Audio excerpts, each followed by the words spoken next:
그래서 감옥에 갇히게 됐는데, 감옥에 갇힌 것도 억울하지만 나쁜 사람으로 취급받는 것이 사실은 더 억울한 것입니다.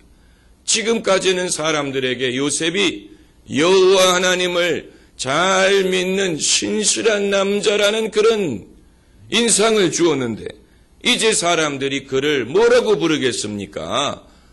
저 사람도 별 수 없구나, 저 사람이 위선자구나, 이렇게 생각할 것 아닙니까? 얼마나 억울하고 가슴이 아픈 일입니까? 정말로 나를 의롭다고 하시는 분이 하나님이라는 믿음이 없다면 그 괴로움을 극복할 길이 없었을 것입니다. 그리고 세 번째로 요셉은 자기가 도와준 사람에게 상처를 입습니다. 그것이 바로 오늘 본문에 있는 감옥에 갇혀 있던 술장관입니다.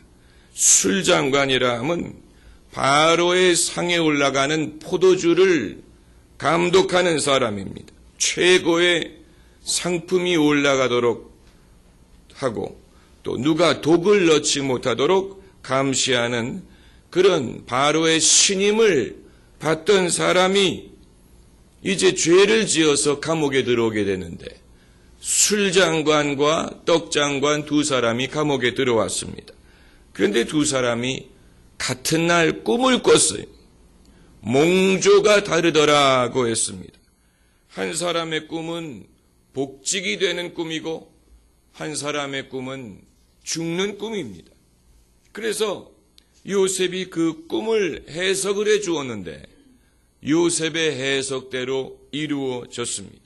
그래서 술장관은 복직이 되고 떡장관은 생명을 잃게 됐습니다. 술장관이 추록할 때 요셉이 그에게 부탁을 합니다. 당신이 득이 하거든 나를 생각하고 내게 은혜를 베풀어서 내 사정을 바로에게 고하여 이 집에서 나를 건져내소서. 그런데 운물에 올 때 다르고 갈 때 다르다 하는 말처럼 술장관이 복직을 하고 나니까 요셉을 까마득하게 잊어버리고 만 것입니다. 술장관이 사람이 나빠서 요셉을 잊어버린 것이 아니에요. 원래 인간은 그런 것입니다. 자기 사정이 급할 때와 자기 사정이 좋을 때와 남에 대한 태도가 달라지는 것입니다. 이 위대한 개츠비를 보면 이 베스트셀러가 영화가 되었죠. 이 위대한 개츠비를 보면은 이제 끝부분에 주인공이 등장인물들을 향해서 You are so careless 라고 외치는 장면이 나옵니다. careless란 말은 무심하다, 경솔하다, 남의 일에 개의치 않다라는 말이에요. 그것이 주인공이 사람에게 할 수 있는 최고의 비판입니다. 아마도 저자 스캇 피츠제럴드가 현대인에 대해서 말하고자 하는 최대 비판이 바로 그것일 거라고 생각이 됩니다. careless, 무심하다는, 남의 일에 대해서 무관심하고 경솔하고 남의 입장에 개의치 않는다는 얘기입니다. 현대인의 모습을 가장 잘 보여주는 말이 이것이라고 생각이 됩니다.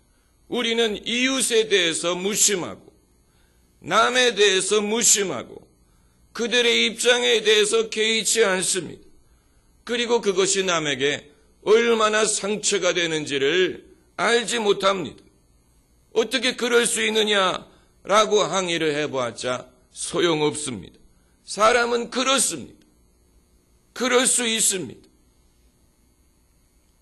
그래서 술장관이 자기가 다급할 때 요셉의 도움을 받은 것은 까마득하게 잊어버리고 요셉의 형편을 잊어버리고 말았어요.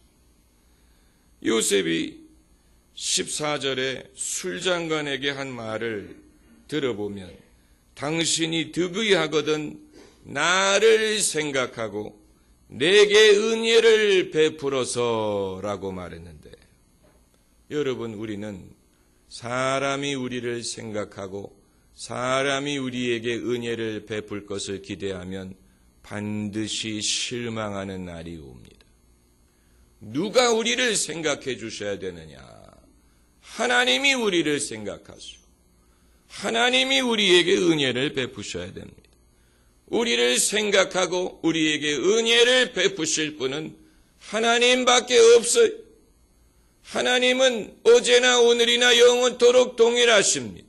사람은 조석으로 다 바뀌지만 하나님께서는 우리를 잊지 아니하십니다.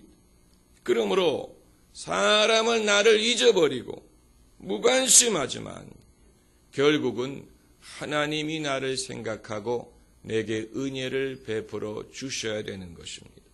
그래서 오늘 본문만 읽어서는 알 수가 없지만 그 다음 장을 읽어보면 2년이 지난 다음에 바로가 밤에 심상치 않은 꿈을 꿉니다. 그것이 바로 바로의 유명한 꿈입니다. 그래서 그 꿈의 의미를 알기 위하여 애굽의 모든 술객들과 박사들을 불러 모으는데 어느 누구도 그것을 해석할 수가 없어요. 그때의 술장관이 비로소 요셉을 기억을 하는 것입니다. 그래서 그가 말하기를 내가 오늘날 나의 허물을 추억하나이다 하면서 바로에게 내가 감옥에 있을 때 히브리 청년이 내 꿈을 해석해 주었다. 그 청년이면 바로의 꿈을 해석할 수 있을 것이다 라고 요셉을 천거해서 2년 만에 요셉이 감옥에서 나와서 바로 앞에 서게 되고 바로의 꿈을 해석하고 바로가 그를 좋게 여겨서 애굽의 총리 대신을 삼습니다. 그 이후의 이야기는 여러분도 다 알고 계실 것입니다. 여기에서 우리가 볼 수 있는 것은 하나님의 타이밍과 사람의 타이밍이 다르다는 사실. 만일 요셉이 원하는 시간에 도움을 받았더라면 감옥에서 나올 수는 있었겠지만 바로 앞에 서지 못했을 것이고 애굽을 흉년에서 건지지 못했을 것이고 자기의 가족을 만나지 못했을 것이고 그리고 자기의 가족을 기근에서 건지지 못했을 것입니다. 술장관이 요셉을 기억해 주었더라면 그렇게 됐을 것입니다. 술장관이 요셉을 잊어버렸기 때문에 더 적절한 때에 요셉이 바로 앞에 설 수 있는 길이 열린 것입니다.